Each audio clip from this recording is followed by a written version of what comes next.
Hello po mga kababayan, si Dante Maravillas.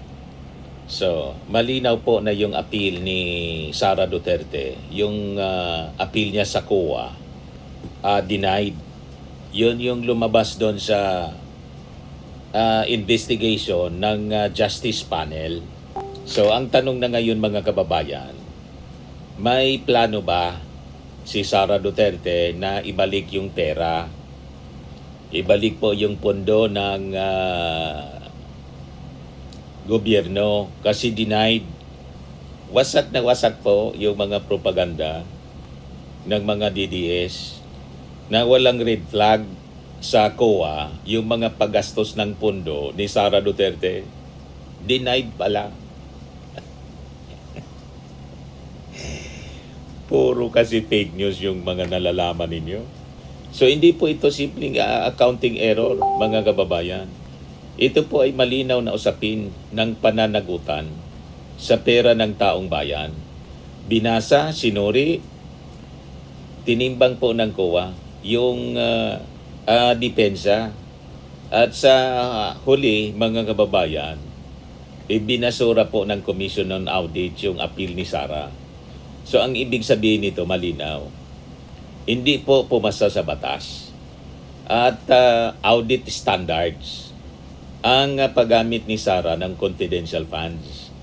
At sa simpleng salita mga kababayan, kung hindi may paliwanag ni Sara kung saan napunta yung pera, so kailangan niya itong ibalik. Tama po.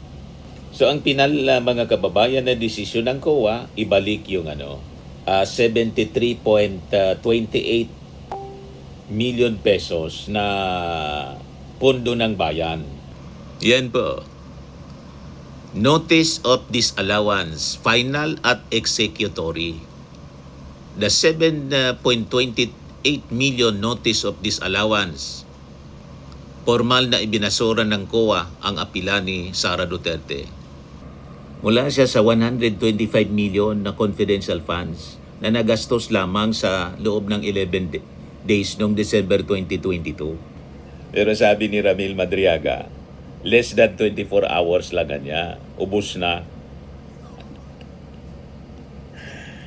You see, siya daw yung nag-distribute ng pera.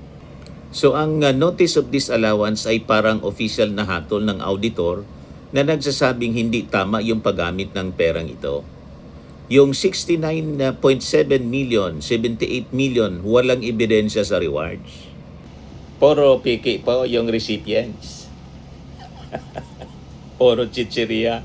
So disallow din mga kababayan ng COA yung amount na 69.78 million na ginamit sa payment rewards. Payment of rewards pala. Payment of rewards.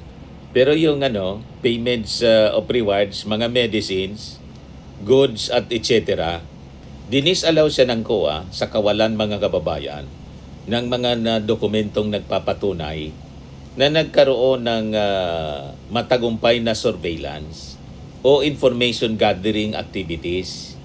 Pwedeng gumastos mga kababayan ng confidential funds. Pero may kondisyon. Kailangan may patunay na may nangyaring operasyon. Kung wala kang maipapakita na resulta o dokumento, so para kang nagbigay ng reward na hindi man nangyari. Kasi po mga kababayan, yung pondo ng publiko must be supported by documentation. Kapag wala, disallowed siya. Nang ibig sabihin, illegal yung paggamit. Kaya yung tanong mga kababayan, ginamit nga ba sa reward? O baka reward sa sariling bulsa?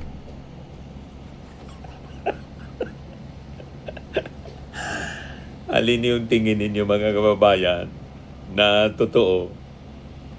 Kaya nga niya Mr. Maravillas ayaw humarap, ayaw matanong, walang isasagot kasi.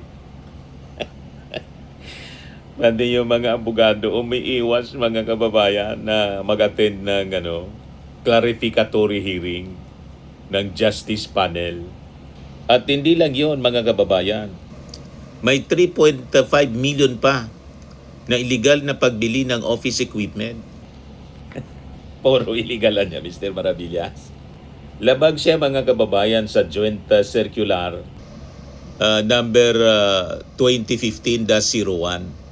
Illegal na gamit ng pondo ng office equipment po na flag ng COA ang pagbili ng mga tables, chairs, desktop, computers at printers na nagkakahalaga ng 3.5 million pesos gamit yung confidential funds.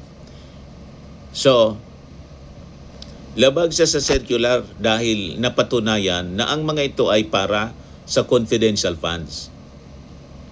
Ang confidential funds kasi po, intended yan sa surveillance, intelligence gathering, saka security operations. Yan ang intensyon ng pundo. Hindi po siya para sa tables, chairs, o computer po, mga kababayan. Sa simpleng logic, mga kababayan, hindi ka man pwedeng mag-espiya na gamit yung mga office tables and chairs, computers. Hindi po yan gamit sa surveillance.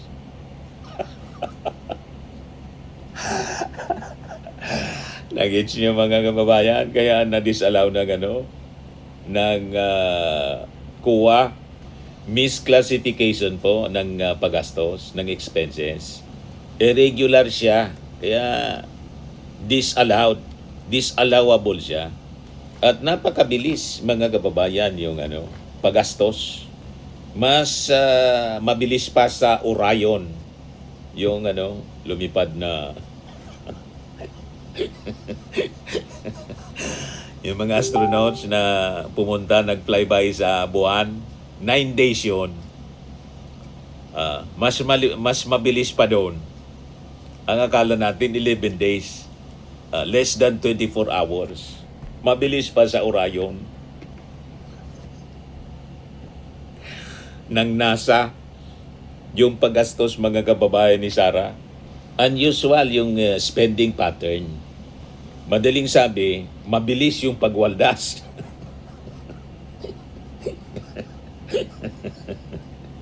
Kaya niya, Mr. Maravillas, galit na galit sa iyo, mga didi.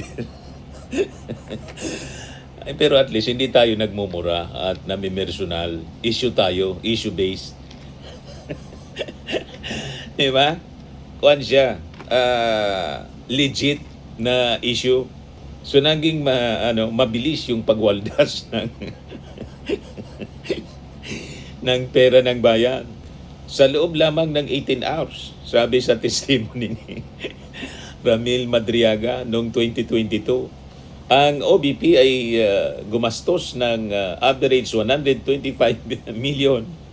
So sa bawat 10 pesos na binibigay ng mga taxpayers, lumalabas 6 pesos doon. Itinuturing ng COA na mali yung paggastos kung isi-simplify natin yung paliwanag. So, in simple term, mga kababayan, parang ginastos ni Sara Duterte ang isang taong sweldo sa loob lamang ng isang araw. By analogy. Ganon yun nangyari. So, red flag ito sa auditing dahil po ang normal na government spending ay may proseso siya at saka timeline. Sa auditing principle, mga kababayan, sa kunting natin, pag re-research, speed plus lack of documentation equals high risk of misuse. Ngayon, punta tayo sa mga peking resibo at mga kadudadudang pangalan. Yung mga na-discovering irregularities sa mga resibo, acknowledgement receipts. Puro piki po yung mga signature.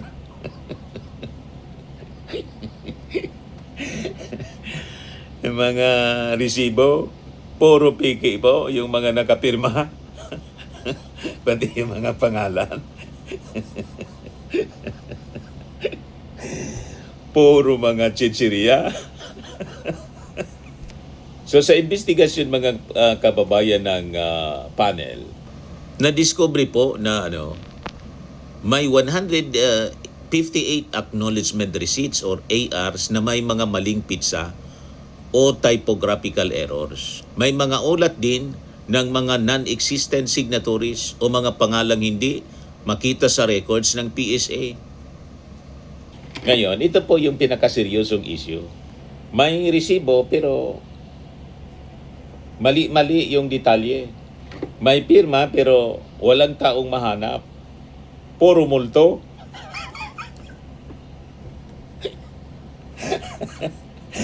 Kung may mga ghost flood control projects, mga kababayan, napakaraming ghost beneficiaries, hindi mahanap.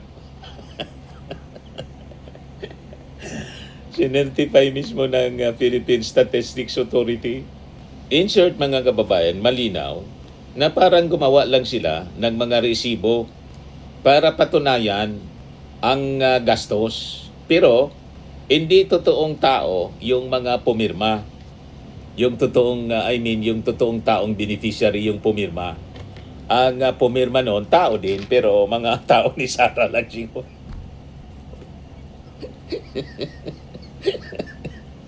Yun na na-discover po ng NBI.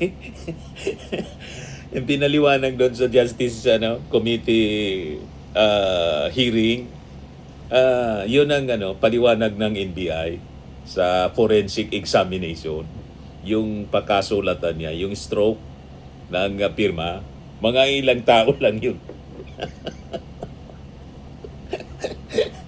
Mga tawan lang yun ito ni Sara doon sa Office of the Vice President tapos DepEd. Kaya nag-imbento na lang ng mga kung ano-ano mga pangalan. Mary Grace Piatos, Pampano. Lang yan talaga po. Matindi. So, sila mismo yung nagbigay ng ebidensya. Kaya takot na takot si Sara umarap sa investigasyon ng Congress. Kasi yung ebidensya po, sila yung gumawa. Pinahamag si Sara, mga kababayan ng mga tauhan niya, isinabmit yung ebidensya. So sa batas, mga kababayan, malinaw yan. Ang falsification at ghost recipients, isa siyang grave audit violation. So yung pattern, mga kababayan, hindi siya isolated. May 375 million pa. 375 million pesos sa 2023. May notice of suspension. Yan o. May pattern ng mismanagement sa 2023. Bukod sa 2022 funds, nag-issue rin ng COA ng notice of suspension para sa 375 million na confidential funds noong 2023 dahil sa mga katulad na issue ng hindi maayos na dokumentasyon at liquidation. Nakagawian na nila. Malamang ito yung gawain nila sa Davao. Tingin ninyo, may pattern. So hindi po ito, mga kababayan, one-time mistake. Nauulit po yung problema. Pareho yung issue, kulang sa papeles. Now, sa auditing, kapag paulit-ulit na, pattern na siya ng mismanagement talaga. So binasura po, mga kababayan, yung no due process na depensa nila. Sumunod po yung COA sa proseso, sa tamang proseso. Yan pagbasura sa due process claim. Mariing itinanggi ng COA ang reklamo ni Sara na hindi siya nabigyan ng due process. Ayon sa COA, dumaan sa tamang proseso ang audit at ang notice of disallowance ay inisyu dahil ang mga gastusin ay tinuring na illegal, irregular, unnecessary, excessive, extravagant, or unconscionable. Hindi umobra yung depensa. Kasi alatado po na, gawa-gawa lang. So ang due process, ang ibig sabihin, nabigyan ka ng chance na magpaliwanag. Sabi ng COA mismo, nabigyan siya ng chance. Kaya lang, hindi lang sapat yung paliwanag. O kung hindi, wala talagang paliwanag. O hindi kayang ipaliwanag kasi.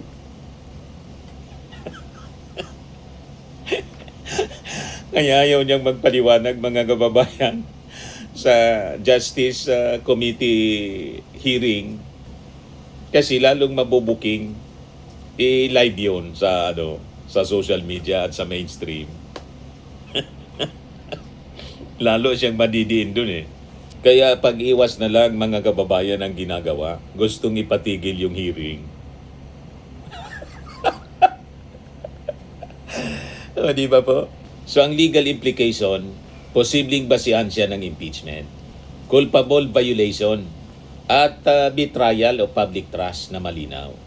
Probable cause for impeachment siya, mga kababayan. So, binigyang diin, mga kababayan, ng mga mababatas na yung pinal na desisyon ng COA na i-disallow yung pondo ay nagsisilbing matibay na basihan para sa impeachment complaints dahil po sa culpable violation sa ating konstitusyon at saka yung betrayal of public trust. Tama lang po at makatarungan ito. Dahil po kapag ikaw ay isang public official, hawak mo ang pera ng bayan. So kapag mali yung paggamit, hindi lang siya accounting issue, kundi constitutional issue po ito. Dalawang mabigat na konsepto. Culpable violation of the Constitution na ibig sabihin sadyang paglabag sa batas. Saka yung betrayal of public trust na ang ibig sabihin sinira mo mismo ang tiwala ng publiko. So kapag pinagsama-sama natin ang lahat, mga kababayan, may disallowed na 73.28 million pesos. Walang ebidensya sa paggastos ng 69.78 millions na rewards daw. Tapos may mga illegal purchases, mabilis at kadudadudang paggastos. May mga anomalya sa sa resibo at mga signatories, puro peke.